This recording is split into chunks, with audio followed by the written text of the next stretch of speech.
मध्य rail के भुसावल मंडल से एक दुखद सूचना प्राप्त हुई है।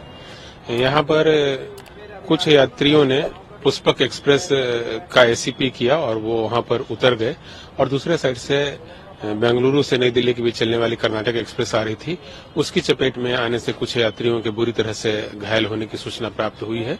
यह भुसावल मनमाड़ जो रेलखंड है हमारा, वहां पर की घटना है। जो सूचना प्राप्त हुई उसमें है कि जलगांव से बहुत सारे लोग इस गाड़ी में चढ़े थे और उसमें से किसी ने एसीपी किया पहले ट्रेन में और एसीपी के बाद वो लोग उतरे हैं और गलत तरीके से पटरी को पार करने की कोशिश कर रहे थे या पटरी पर खड़े थे।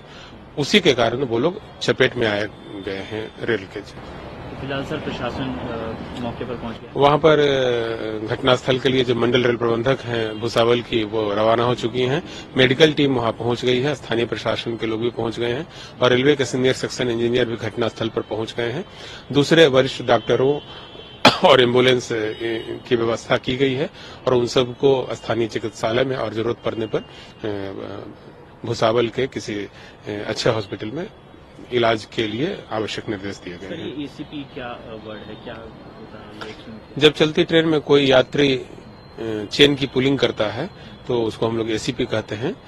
पुष्पक एक्सप्रेस में इसी तरह की चेन पुलिंग किसी यात्री द्वारा की गई है और उसके बाद कई यात्री जो है रॉन्ग साइड में, जिधर से दूसरे ट्रेन के आने की संभावना रहती है, वहां उतर गए, जिसके कारण वो लोग कर्नाटक एक्सप्रेस की चपेट में आए।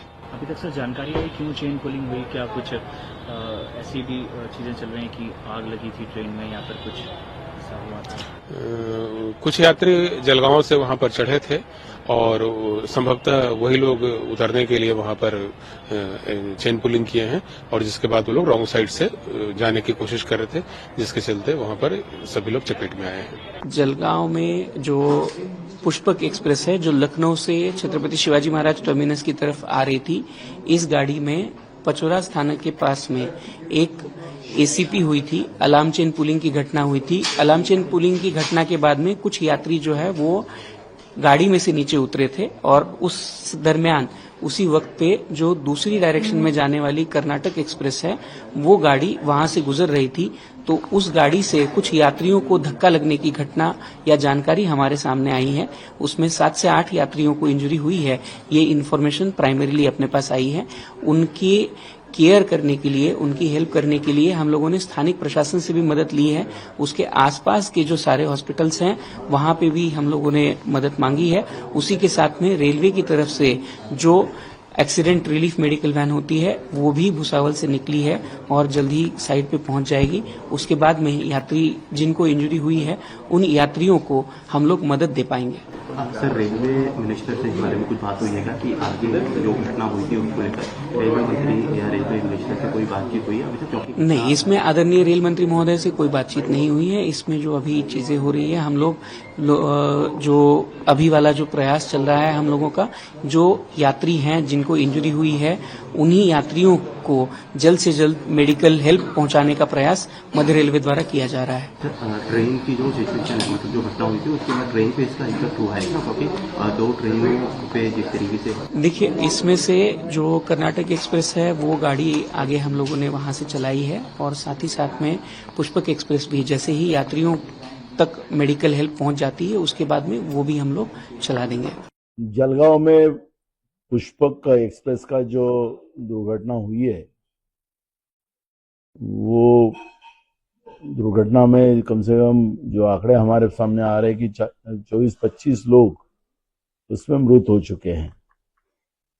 हाल ही में आप देख रहे हो कि मोदी जी की सरकार जब से आई है देश में, तब से रेलवे के एक्सीडेंट बड़े पैमाने में बढ़ते जा रहे हैं और ये लगातार होते जा रहे हैं। सरकार मोदी जी की घोषणा करती है कि हम अब योजना लाएंगे, अब किसी की जान जाएंगी नहीं, निरपराध लोगों की मृत्यु नहीं होगी। कवच नाम की योजना लाई, कितना उपयोग इसमें हो रहा है ये भी स्पष्ट हो रहा है। यानी हमारे जमाने में रेलवे की टिकटें सस्ती थी, लेकिन अब मोदी जी के सरकार में टिकटें तो महंगे हो चुके हैं लेकिन लोगों की जान सस्ती हुई। ये कब तक सिलसिला चलते रहेगा कि सरकार का रेलवे पे कोई नियंत्रण नहीं है, इससे निरपराध लोगों की जानें जा रही है।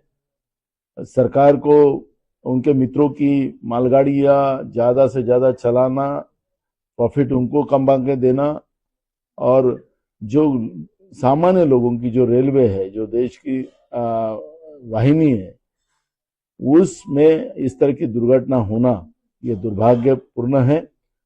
मोदी सरकार ने ये बात को ध्यान में लेकर, सही में तो जैसे लाल बहादुर शास्त्री जी के समय में ऐसे ही एक्सीडेंट हुआ तो उन्हें तुरंत इस्तीफा दे दिया था। तो ये सरकार में अगर उस तरह की धमक हो और मोदी जी की घोषणाबाजी जो होती है, जुमलेबाजी होती है, थोड़ी भी अगर जन की नहीं मन की हो तो तुरंत इस्तीफा मोदी सरकार ने देना चाहिए।